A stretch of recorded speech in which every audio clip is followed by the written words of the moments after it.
Streaming now, this is the Wood TV Live Desk. And good afternoon, everyone. Phil Penarski here with the Wood TV Live Desk. Hope you're having a great day so far. News 8 digital reporter Matt Jaworowski joins us once again to talk about his latest Sunday story. Matt, it's great to see you again.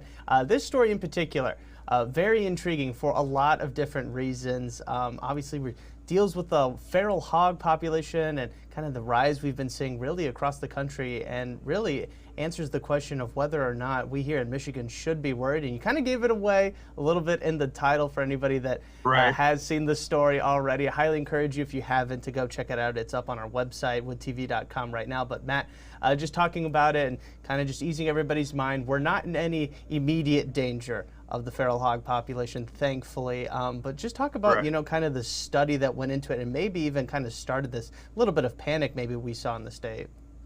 Right, and so that's kind of what the response to all this is. So, late last year, a report came out kind of identifying that feral swine or feral hogs, or all these terms are used pretty much interchangeably, are a growing problem across the United States, and that is true. You know, kind of the boundaries of where these feral hogs are is growing pretty rapidly. But the study identified that feral hogs were spotted in 22 of Michigan's counties. So that kind of raised a lot of alarm bells here, because feral hogs weren't necessarily on our radar, but to 22, I mean, that's a quarter of the state. So that got a lot of people worried.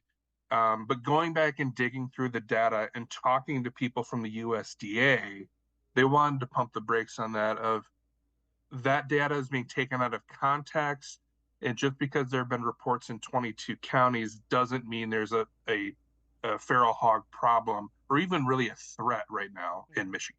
Right. No, and as somebody coming from Alabama and kind of seeing the destruction of these feral hogs, I mean, they do pose a pretty big problem, especially for farming communities. And really, I mean, if you come into contact with one, you know, they can pose a pretty big danger to your own self. But for a lot of people up here, maybe the dangers aren't really well known and well documented, just because it isn't the Deep South and anything like that. But Matt, talk about just some of the ways that these wild boars, wild hogs, feral hogs are so dangerous and really destructive. So there's a few things we need to make sure we separate. For one, nationally, when we're talking about feral hogs, as far as the ones that are aggressive and the ones that are really particularly dangerous or really can do damage to crops, that's the Russian boar. It's a different type of pig than the typical domesticated pig. So that's really what the main fight is against. However, and this is what the USDA pointed out to me, anytime there is a report of a feral pig, it doesn't necessarily mean it's a Russian boar. In fact, most of the time, it is literally just a domesticated pig that has escaped its enclosure at some point. So when we talk about all those reports across Michigan's counties, the vast majority of those were domesticated pigs, not Russian boars. Also, all that data as far as when these were reported, most of them happened years and years ago, going back to 2016 when they first really started. They expanded the way they handled those reports, and so there were a bump in sightings. But if you go back and look at even last year's data, or excuse me, the last year that was available, which is 2022, there were only reports in 5 different counties in Michigan. There was Calhoun and Jackson, which is really affiliated to one hunting facility, which is kind of right on the border there. The USDA spokesperson actually talked to said they didn't confirm that there even were pigs in Calhoun County. They were all found in Jackson, but because it was so close to the border, they included Calhoun as well.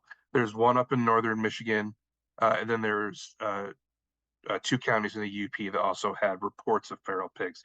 So bear in mind, in that 1 year, it was only found in 5 counties, and almost all of them were domesticated pigs that had escaped, not necessarily Russian boars. Now, even the Russian boars that have been reported are usually coming from hunting facilities or farming grounds, and that's another point of contention here in Michigan.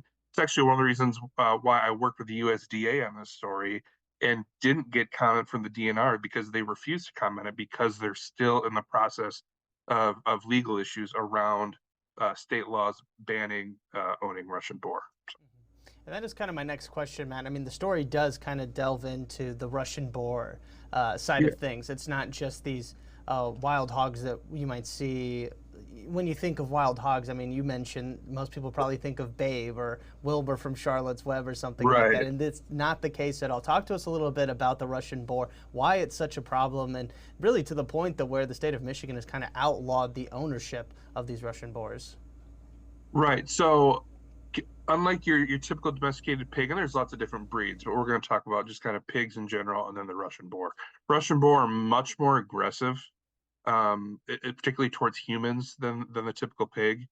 But like the pig, they're extremely smart, and they are voracious eaters. So if you get a feral pig kind of near whether you own a farm or your garden, they can do a lot of damage. And what we've also heard is from hunters. Hunters like to leave out, whether it's they plant certain crops or certain trees or fruits to bring deer to their property. That's also prime pig territory too. So if you get a feral pig that's living out near your property, they're going to destroy all the crops and things you put out there, do far more damage than even the deer would. So it's certainly a big problem, and especially down south, it's a major problem. I mean, this costs millions and millions of dollars in damage every year with farmers and other businesses trying to handle these animals, but it's just not a problem we're seeing in Michigan. Even if you look back at the USDA data, is where they took reports. There's hardly any reports in Indiana or Ohio, let alone even getting up to Michigan. So it's certainly it's a problem that could get here. It could become a problem, but right now we're not seeing that. Right now, and I did find it interesting, Matt, and kind of at the end of the story, you made mention of that according to the DNR, that if anybody who has a valid hunting license or a concealed pistol license, they're allowed to, as long as it's not on private land, they're allowed to go and take in these Russian boars and bring them to the DNR and kind of make sure that they are sort of handled properly and not going out there and starting these populations. So that was a really interesting part to the story, Matt. But also, I mean, one thing I did kind of have a question and wanted to ask you now was just, is there a potential fear for maybe one day there being? I mean, obviously, I don't like speculating, but as somebody who has kind of seen the data and talked to some officials, I mean, do they have any potential worries that, maybe not next year, but a couple years down the line, that maybe this is something we should start taking a little bit more seriously? Yes, I think that's true, and I think that's why we saw that action on the DNR back in 2010. Is because prior to the recent years, feral swine were a bigger problem in Michigan, and that's why they took the action that they did to put those bans in place. It cut down the amount of feral swine by 2/3. So it's really to the point where it's not much of an issue now. So yes, they are certainly a threat.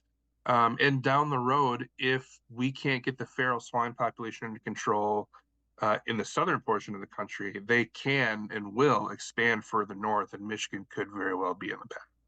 Right, definitely something to keep an eye on. Matt, again, thank you so much for stopping by, and I do encourage everybody, if you haven't already checked out this incredible article, it really goes through the entire scope of the report and everything that you are really going to want to be aware of regarding feral hogs and specifically the Russian boar. That was something I did not know up until I read your story, Matt. So again, appreciate you doing that. And it's available to everyone right now. It's on our homepage as well over on our website, woodtv.com. Our Facebook audience, if you want to check it out, just head on down to the description box or the comments section. You'll find a link directly to that story there. Matt, one last time, thank you so much for stopping by today. We really do appreciate it. We'll see you next week. Anytime. Talk to you later, Phil. Yep, sounds good. And I want to thank everybody else for tuning into this latest edition of the Wood TV Live Desk. I'm Phil Penarski, and we hope you have a great rest of your day.